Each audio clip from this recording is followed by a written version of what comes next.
Hello, everyone, and welcome to Flix N Clix, where we talk about the latest in entertainment, gaming, and collectibles. I'm Gabe, And I'm Brandon. and let's begin today with our first topic, which is the new Karate Kid movie called Karate Kid Legends. Just recently, the trailer for it premiered at New York Comic Con, and the buzz has been seemingly pretty positive for this movie. It looks like it answers the question whether the Jackie Chan movies tie in with the original ones, and it looks like they do because Daniel and Jackie Chan's character, Mr. Han, they're going to be coming out together in this one. So it looks really, really cool. With the return of Jackie Chan. He's an awesome actor in his own right. His movies have been amazing and a huge part of me growing up. I've been loving his movies. I think the first one I saw was Legend of Drunken Master. Mm-hmm. My God, like to see that drunken boxing style for the first time was like for me mind blowing. I had never seen anything like it. And We gotta see it again. Yeah, my God, that was a classic. If you haven't seen it, you definitely got to check it out. It looks like this movie is gonna be bringing the two. I guess you want to call them franchises or parts of the Karate Kid movies together, or the generations of them, I should say. It's going to be starring Ralph Macchio as Daniel, Jackie Chan as Mr. Han, and Li Fang is the new student of Mr. Han. He's going to be new to the series, portrayed by Ben Wang. Also starring is Ming Na Wen as Ben's mother, with Joshua Jackson and Sadie Stanley also starring. Jonathan Entwistle is going to be directing, with the screenplay written by Rob Lieber. The poster for it, that's the only thing I've seen of it. I haven't seen the trailer yet. I don't know. I don't think they've released it publicly. It's only for the attendance of the Comic Con. But the poster for this movie looks really, really awesome. And that's kind of like giving me the Original feeling of the movie back then. Yeah, Like for sure.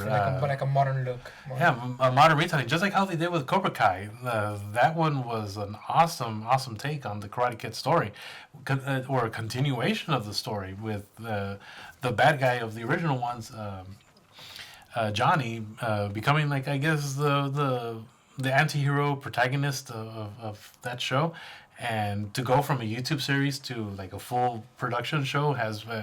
Really shows like the interest is still there for the Karate Kid series.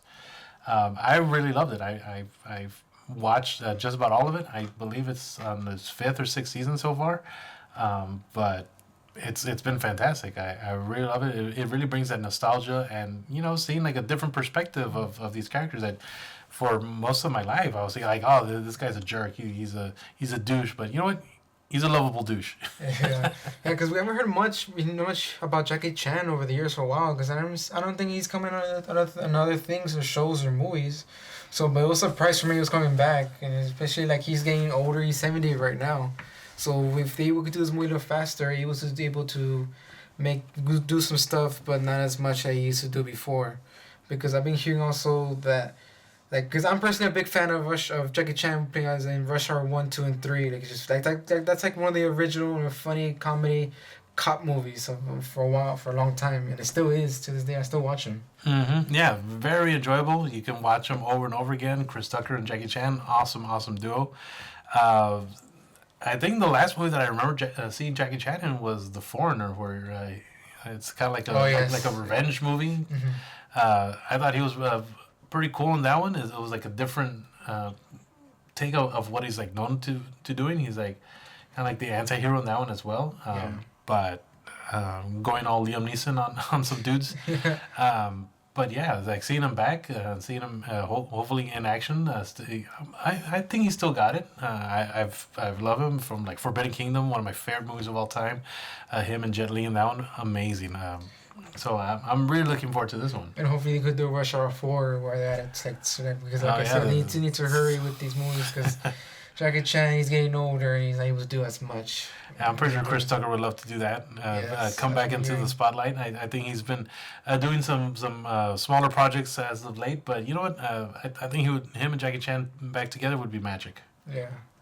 All right. Let's talk about the new announcement that they recently announced. The Grogu and the Mandalorian has finally been announced that they already finished filming the movie, and all they're doing right now is they're on schedule to release it on May 2026. Hmm.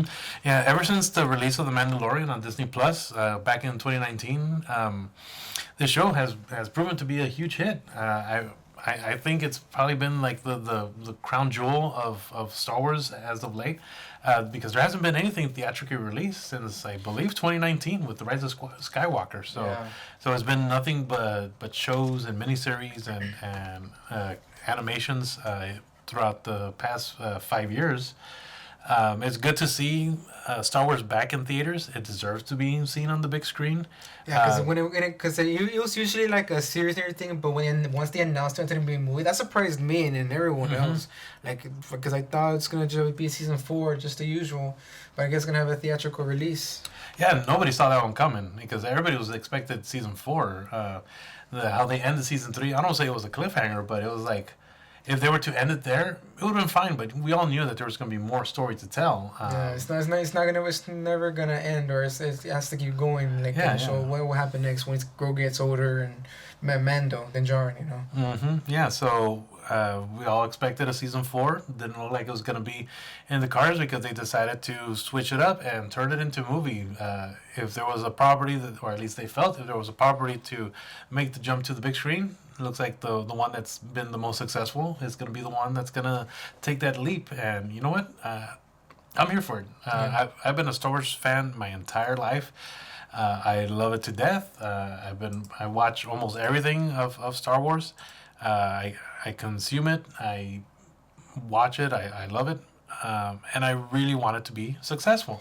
Yeah. And it's been heartbreaking the past few years that All these series have been releasing and they're not very been successful. it's Most just of the like stuff. it's been so like lackluster and lacking, and like I expected it to be more because Star Wars is an epic tale, and there's epic stories to show, and they sometimes don't do that, and like why? Like, Good characters, good you character have development, and yeah, you have like the most beloved property on Earth, and yet you really don't do much with it, and you like stay small. Like no, go big, go grand.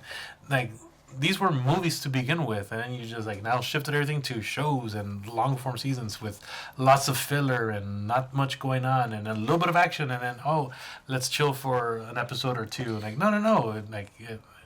The stakes should always be high because yeah, it's a high standard stuff like for the fans. Like it's a high. If you work on Star Wars, you need to be really disciplined and we have high standards because a lot of fans like as well that really want to get everything perfect. And you said like two keywords: being disciplined and having high standards. And unfortunately, that hasn't been the case. Like they keep on announcing these movies and building them up, and then they just like disappear. The showrunners leave, the Not directors mentioned leave. anymore. They're just dropped from the schedule now. We're not gonna do that anymore. Oh, we're gonna announce this other movie, and then like nothing for like 2 years, and then all of a sudden, like with the Ray movie now, they made a huge hubbub about it, like announcing Ray is gonna be now leading a new Jedi Academy, and then nothing for a good while, and then all of a sudden there's like a little bit of rumble, something going on, and the showrunner leaves. Like what are y'all doing, guys? What are y'all doing? Like Yeah, you need to carefully plan the plot and discuss who's gonna be in it and like the story and like well, I hate to be characters. like saying this, but financially speaking, Star Wars is a gold mine. You should be like it's a license to essentially print money, and they're just not doing what they need to do to, And make, give to the keep fans what printing they the money. want, Like yeah. they release these shows and they tank, and the fan response is pretty negative. And it's not about the actors; it's about the characters and the storyline and all the stuff. It's like they're just not giving the fans what they're expecting. Discouraging the fans too. They're Yeah, getting and less less it's been interested. driving people away. Like Yeah. I hate to say that, but it's true. It's been driving people away. And it breaks my heart because I've been a fan since as far as I can remember of Star Wars. Every time it would pop up on TV, I would like sit down and watch it, no matter which one it was. I think I saw Empire Strikes Back about 200 times as a kid because that one was the one that was always on USA or HBO or whatever. And so I have like a huge connection to this, but to see like the not good stuff coming out lately, it's been heartbreaking. It makes stuff like that makes sense. Like that one time with the Mandalorian girl from the Ahsoka series when he gets stabbed with the lightsaber. Like how I have never seen that before. Like no one. Yeah, once exactly. he Like killed- Qui-Gon Jinn, Jedi Master, gets stabbed in the stomach once. Okay, yeah, he's dead. But then you have Sabine getting stabbed in the stomach. is in the hospital for like a day, and then she recovers fully and is back to normal like an episode later. You have the Inquisitor from the Obi-Wan show. She gets stabbed in the stomach as a little kid, Yeah. and then she gets stabbed in the stomach later on as a grown-up. Survives both times. The Grand Inquisitor, she stabs him in the stomach. Oh, it looks like he's dead, but we all know that he's not because he's supposed to come out later on to fight Kanan in the Star Wars Rebel series. So of course he comes back as like a terrible villain reveal, like, oh, I'm still alive. Like, of course you are. Like, we didn't expect you to die because we know you live. Like, unless if you have like a twin or something. Yeah. So like I said, they need to plan carefully and not just throw stuff out there. They need to go how the characters are and Yeah, give like good. as much as I love Darth Maul, like even seeing someone sliced in half is not like a for sure way that they're dead. Yeah, because I think they revealed of how he survives, but for the most part, like you die after you get stabbed with a lightsaber. Yeah. Because when I saw that just kind of not pissed me off, but it annoyed me a lot. Like that's not happening. Like you're just making stuff on just to continue. Yeah, you have story, this thing, this laser sword inside you that's like 4,000 or 5,000 degrees. That's not gonna do anything, right? Yeah. It's not gonna make you explode and your liquids inside boil, flash boil, whatever, right? Yeah. Yeah, because like they need to have more passion for these series and have like and be really think thoroughly about when you release a movie or series about it. Especially how when I saw Jango Fett, I was excited for Boba Fett. Sorry, they was having those series, but later they put Din Djarin in it. I forgot we were watching Jango. Yeah, it's like Boba Mandalorian Fett season series. 2.5 because as much as I love Mandalorian, but he kind of like overshadowed Boba Fett's own show. He took up a fourth of his like episodes. Yeah.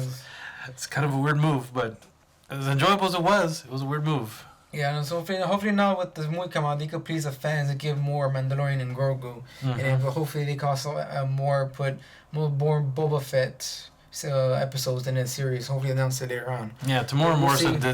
deserves better. Like he got done dirty on his own show, and the way they've been treating him, I don't know. Like I feel sorry for the dude, but he deserves better. And he's a good actor. He's awesome. He's passionate about what he does, and he loves Star Wars. He wants to be part of it. He's like always being asked over and over again, "What's coming up next for you? Are you gonna do a show?" Like he wants to answer Give them it more truthfully. Star Wars. Yeah, like I want to do it. I'm like, call me up. Like I'll be there. And so he deserves like a time to shine. And one of the things we're talking about, like the potential of a live action Clone Wars show, like Yeah, from the if- Ahsoka series, that was really yeah, good. the little tease that we got in those world between world scenes. Of the live action potential of what a live action Clone Wars can look like. Yeah. It was awesome. So Tamora Morrison doing that, I'm pretty sure he'd be totally down for that and have like plenty of work to do with portraying the Legion of Clones and how each one is individual. I'm pretty sure he can pull that off, no problem. Yeah, because those were just small scenes. Like, so imagine a movie that will raise the box office and everything. Because the Clone Wars, the animations and the short animations of Clone Wars, those became very successful. And even then, like, I'll go to Cartoon Network and watch the Clone Wars series right there. So with that'll make lots and lots of money, and that will help also give more Yeah, like confidence. how many times did we think that show was canceled and it just kept on coming back and people like consuming it because it was just like, yes, we want more of this. Like when they did the season 7 thing, that was awesome. Yeah. All right, let's talk about the next subject of Dune 3. That's what he said, that it's going to be returning again with the same cast, with the same director, and it will be start filming in summer 2025. And what I've heard right now that the director, he's writing the script right now, so they won't be filming for at least for a while, like as I said. So basically, they'll have everything from what happens in the books, but they don't want to keep everything too correctly everything straight out of there or everything that is in the book. So they want to like change it up because the part 3 is set to take place 12 years after episode 2. And yeah, the part 2. So I was wondering how would they change it that much? Like, would they reveal like a lot more, like from the books, but just with a couple differences in there here and there? Yeah, I know the Dune fans are passionate about that story, the Herbert stories, and it's gonna be really awesome for it to finally continue on past like the first beginning of the Dune story, and continue on with like the Dune Messiah story that they're gonna do next, where it starts really going in a weird direction, and I can't really wait to see that finally translated on screen in a really good way. They kind of I think sci-fi in the 2000s. They tried doing like their own version of it. It was all right. The budget was kind of low on that, but Villeneuve has shown his ability to translate the first book and into the movies, and it was just epic. Like we had to travel out of town to go see it on IMAX, and it was totally worth the trip. Yeah. To see it like on that huge screen and be better immersed in the sound and the sights and the visuals and all that stuff. And definitely Villeneuve did a fantastic job telling that story. Yeah, exploring new vehicles, these weapons, and how would it be like if this was real, and then like very immersive and very how all the stuff really existed. Yeah, and very cinematic views and everything. Yeah, he does a really good job of making everything that you see on the screen believable, that this actually could be a real thing. Yeah, they really put effort into these movies. Yeah, for sure.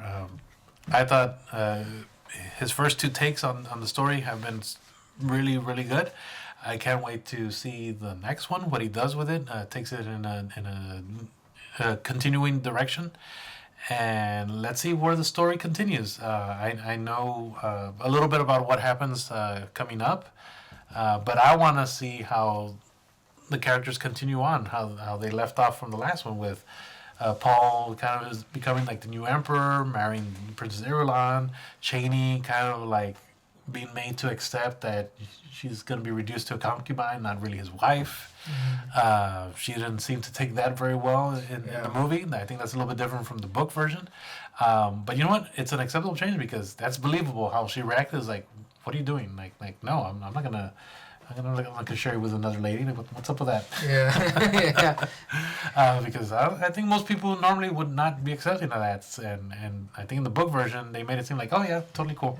That's cinema with the movie, with the scenes and everything. Mm-hmm. So let's see how Villeneuve continues this and gives us more of what's coming up soon.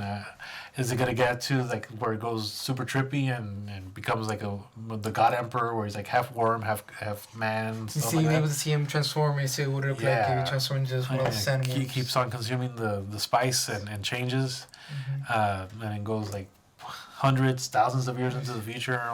Eventually, I want to see that where they eventually get to that. So I think Villeneuve has a really good opportunity to be able to get us there. Because it clearly didn't happen before, but the response to these have been really good, and if it continues, then it has a chance to eventually get there and maybe tell as complete a story as we can. Like the Harry Potter series was 7 books, and they were able to tell all 7 books in movie form. Hopefully something like that is able to be done with the Dune. Maybe, I don't know if it'll be Villeneuve to do all of them, but at least someone could step in and fill in his shoes and try to continue on to the later books that I believe Herbert's son continued on with, and get those made. I think that would be awesome. I want to see that. Yeah, especially that the Max series of the Dune Prophets, I think it was called, was to take place it's a prequel, so it takes place 10,000 years before the birth of Paul Atreides. Like I want to watch that one and see how did we get to the point since in the first one, how did all this happen? Because they didn't really explain that much. So this series is gonna show where and how. More world building that can be done with this series. It's awesome. Like it looks like it's like what the movie is, but it's a smaller setting, but still has like that grand scale. I think in the Dune Prophet series previews that I've seen, and how it connects, look really cool. It'll eventually connect. The Bene Gesserit generations later try to create the perfect being, and Paul Atreides being that person that they didn't exactly plan on, but ends up being. Let's see how they kind of like build up that lore. That's gonna be cool. All right, so now moving on to the Alien vs. Predator announcement that the CEO of 20th Century has announced that there would likely be a Predator vs. Alien movie happened after the success of the Alien Romulus and especially the Prey movie. Like, cause like those were awesome movies. Those are really good. Like how grounded they were and how much they explored in the timelines of these aliens and the Yautja traveling, and then getting to fights with these people, and keep everything like grounded. Not too very big and everything, but keeping what they do, but hopefully they could explain more, show more of of how where the Yautja come from, their planet, show more about that because they didn't really show much about it. Yeah, they've only like teased it here and there a little bit at a time, but if they like able to like dive deeper into that, I think there's gonna be like a pretty good response to that. You know, we create new weapons and new technologies that they could come up with. Yeah, that we haven't seen yet. Yeah, because like for instance, like a plasma caster can have two of them, one in at least one in the helmet, because like if in the Hulu that would have been a big hit in the friend in the movie Prey. It would have been a very big hit, but I guess they weren't expecting to make that much of a hit, so that's why they released it. But the right there would have been a very big hit, especially also with the Alien movie, Alien Romulus. That was a very big success. The best horror movie in IMAX, and with a Prey movie being released, now being released in Hulu, that was a kind of a little bit sad, but it would have been a very big hit as well too. Yeah, but you know, circumstances of the COVID, theater shutting down. Yeah. They had to release it, but what they did with Alien Romulus, I think the Alien series is back on the right track, because I don't know about you, but at least for me, the Prometheus movies were a huge letdown. Yeah. It was like they were like teasing it to be like the next continuation, and then like did they make up their minds? Yes, it is. No, it's not. I don't know. Like they were like very vague as to like where it belongs, what's its place in the Alien universe. Not show much or yes, much. but to me, Prometheus was kind of a bust. But with Romulus, I think they're able to bring it back, and let's see if they're able to build back up on that. Yeah, and bring on high hopes, and hopefully from there they could continue the franchise and have one whole big series and a whole movie storyline or timeline within that. Because remember the Predators have been here for a long time, so they could explore each time how are they involved and what they've been doing all these for thousands of years, like all this time. And yeah, because they seem to have been part of like human history throughout, right? In different civilizations, as far as how they establish in the universe. I think that's a pretty cool concept. I like how they explored that in the Prey movie, where they might be part of Native American stories and culture and whatnot. But I thought that was really awesome. Yeah, like explore more alien creatures versus the Predator, like different creatures from different planets. It would be cool to show more about that, at least in the scene in the new Predator movie, because that would be really cool. Like that Prey, where the feral predator fought against the bear. And that was a really good fight. That was awesome. My God. Like when I was watching, I was like realistic. Trying to put myself in the shoes of that lady, just watching that go down in front of her, and it's like unexplainable what she's witnessing, and like how's she gonna be able to explain that to when she returns back to her people, and like I just saw this like incredible thing, this bear just fighting and floating in the air and all this stuff. Like if that happened, like who's gonna believe you? Yeah. You know, it was like one of those moments, and like that kept it really real, and especially like who was these things or where did they come from, and you don't know at all what it is, and you can't say nothing about it. So hopefully they could bring back and keep it very successful, and then continue on the story. Because what were you saying? There's so much potential in this series. Whether it's the Predator series, the Alien series, whatever it is, there's a lot of interest in making sure that those things are done really well, so that they can continue them and world building. That's like the name of the game right now in movies and shows, building up the universe, building up the world, building up the lore, and people love consuming, and like there's rabid fans that just want to know more about all these different universes. Careful plotting and careful character development and careful places to locations were able to make this movie, and that will be a major success for this. Because I'm a very big fan of the Predator I'm a big fan of the Alien, but I'm more a big fan of the Predator series. Like I always liked that since I was young.